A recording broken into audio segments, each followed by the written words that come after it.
The subject of today's short documentary is about a disease that even to this day is not fully understood. It is a disease that robs a patient of movement and control of their own body and can leave them in a catatonic state for decades, all while they are fully aware of the passage of time. From 1916 to 1930, an epidemic of this disease was thought to have affected 500,000 people around the world, killing around a third of the population and leaving the rest permanently changed. This disease is known as the sleeping sickness or encephalitis lethargica. It struck during the early 20th century before disappearing, never to be seen again. Today, we will cover the symptoms of the sleeping sickness, what we understand about it, and its possible impact on world history. But what exactly is encephalitis lethargica? Encephalitis lethargica, or more simply known as the sleeping sickness, or EL for short, is a very rare form of encephalitis, or the swelling and inflammation of the brain. This disease attacks the areas of the brain responsible for the production of a chemical called dopamine. This chemical plays a critical role in many important bodily functions, including movement and memory. Without dopamine, movement becomes stiff and rigid, memory issues can occur, and an individual can experience lethargy, a state of constant tiredness and even depression. Encephalitis lethargica was first identified in 1916 by Austrian neurologist Konstantin von Economo, when the first cases of this new disease began popping up in the city of Vienna, Austria, although cases would eventually be reported in France, the United States, and the United Kingdom. He named it after its main symptom, lethargy, or extreme tiredness. Affected patients would often sleep between 18 to 20 hours a day, often slipping into comas that could last for weeks, months, or even years on end. The first stage of the sleeping sickness is characterized by symptoms such as fever, movement disorders, delirium, headaches, paralysis, and involuntary eye movements. The second stage, patients would end up becoming paralyzed, looking like living statues. Many patients would remain in this state for over 40 years. There would, however, be a brief period of relief and the patient would appear to be healthy again. But years later, the third and final stage would strike. The patient would suffer from a Parkinson's like deterioration. Death would occur in one of three ways. The first way that death would occur is that the patient would slip into a coma and then pass away. The second way that death would occur is due to respiratory failure.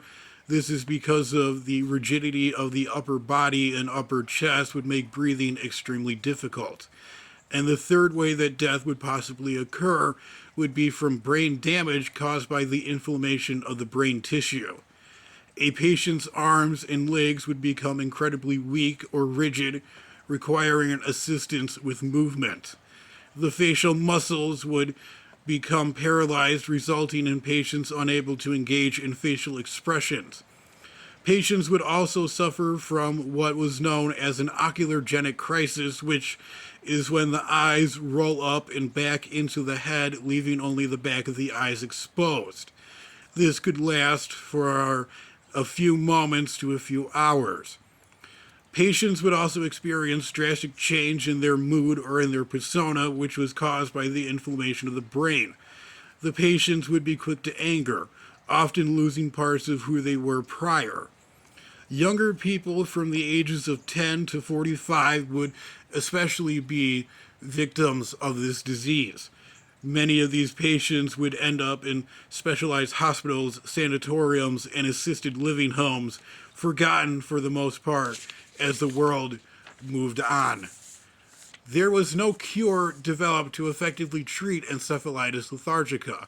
However, a surprising breakthrough occurred in the 1970s as a result of the work of American neurologist Dr. Malcolm Sayer. The drug levodopa which is used to treat Parkinson's, was administered to patients of encephalitis lethargica, and it worked. Patients who had spent 20, 30, 40 years in their comatose state awoke from it.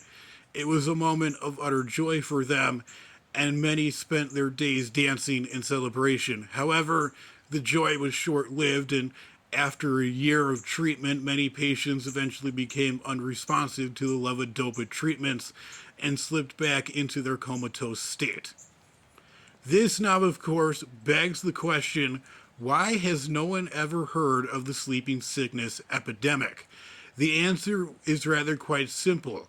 Around the same time that the epidemic of encephalitis lethargica was occurring, the 1918 influenza virus, also known as the Spanish flu, was raging around the world, eventually killing 50 million people, twice as many than that which died during the First World War.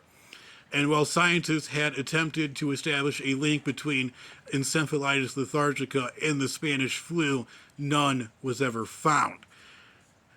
But encephalitis lethargica could have possibly played a major role in shaping world history.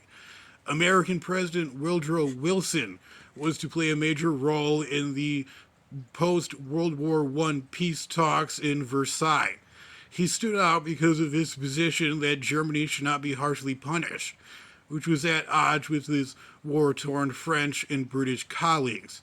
Wilson became ill during the Versailles talks with what appeared to be a stroke, and following this, he reversed his position on the harsh treatment of Germany.